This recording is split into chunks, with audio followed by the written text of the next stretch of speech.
When I was a child, my mom used to make a chore list that she expected me to get done throughout the day. This chore list was pretty basic and consisted of some pretty easy household chores. Things like vacuum the living room, feed the dog, sweep the kitchen, practice piano. Well, at the time, I thought it was outrageous and simply absurd to think that I could get all of this done in one day. So I took the easy route. Rather than sweeping the floor, I'd kick around some dirt.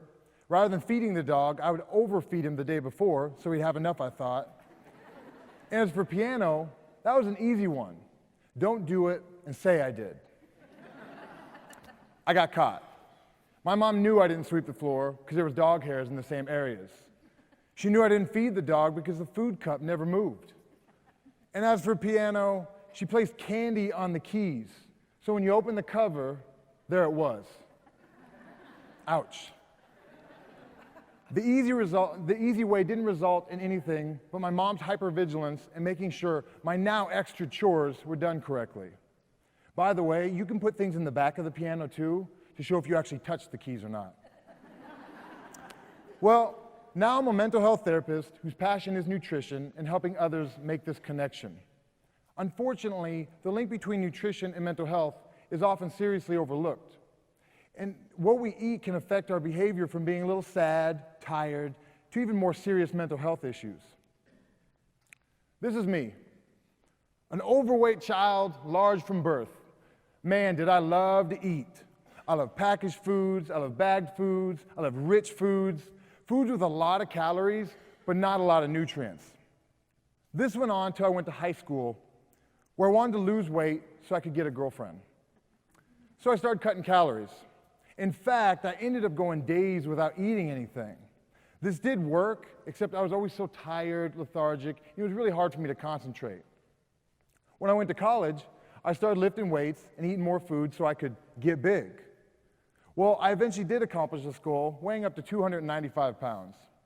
I wasn't satisfied though. I wanted to be lean and healthy. I knew I couldn't starve myself again, but I did remember my mom had done a diet that was high in fats and proteins and low in carbohydrates. I figured I'd give it a shot. I quickly realized that when I reduced my sugars and processed carbohydrates overall, my motivation changed.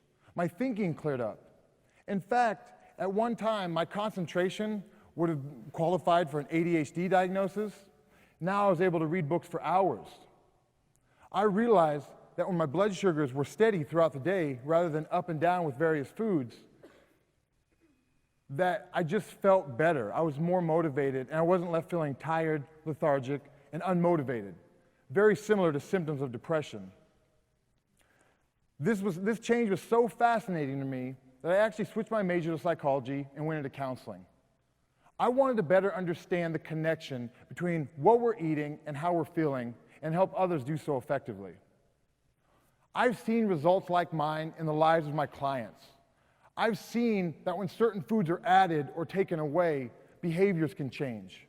Mental health symptoms can reduce, much like they've taken medication, except without any of the negative side effects of feeling tired, lethargic, even weight gain. And toxicities rarely occur with whole food sources. And by that I mean one ingredient, nutrient-dense foods as close to the farm as you can get. I've seen clients experience depressive symptoms when they eat certain non-nutritive foods or when they go on diets and reduce essential nutrients. I've seen kids, I've seen adults change the way that they act and behave simply because of what they eat. Take Michael, for example. Michael was a client of mine, and when I met Michael, he had elevated triglycerides, he had diabetes, hypertension, he had low mood, low libido, and pretty much low everything except for his weight. Well, when I first started talking to Michael about the real purpose of food, we switched out a lot of his sugary and breaded food items for nutrient-rich, one-ingredient foods, such as eggs, nuts, avocados, oils, butter, bacon, yes, bacon, and some vegetables. But don't worry, the vegetables were usually covered in butter. We didn't want to get too boring. Michael quickly realized when he reduced his sugars that he felt more engaged in life. He was more motivated, and he could work longer hours. Michael didn't need another diet to deal with his weight problems. He needed a new way to think about foods. The weight loss was nothing more than a side effect. Often, when the pressures of life get to us, we're conditioned to escape or remedy these very, very quickly. We're taught to go through that McDonald's drive-thru or grab that candy bar, because that can reduce our stress, it can help us with anxiety, and it can increase our comfort.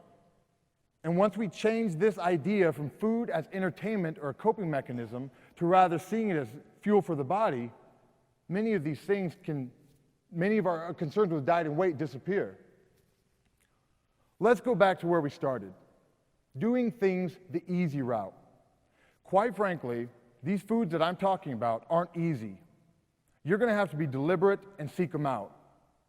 You're going to have to use resources to find these foods.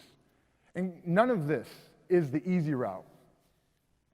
Imagine a world, however, where we had abundant access to what our body needs to remain steady and consistent, regardless of the busyness of our schedules or our amount of income.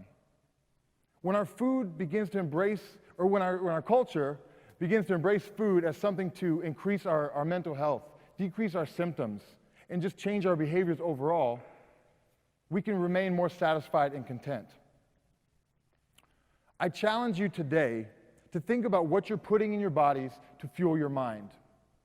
And though there will be challenges you'll face that need more than just good nutrition, doesn't it make sense to face these challenges with strength and energy that nutrition can provide? My mom knew that the quickest route wasn't the best, that I needed life's nutrients, not its quick energy. And when we take care of ourselves, really take care of ourselves, we can accomplish so much more than we imagined. Though I've talked to my mom about the candy she left on the keys for my 8-year-old self, the image has always stuck with me. You've got to practice to make music. You've got to be thoughtful, deliberate, and content. And in the words of the great American writer, William Boyd Watterson, as he spoke through the mouth of a child to his imaginary friend Hobbes, I guess it'll all make sense when we grow up. Thank you, and be well.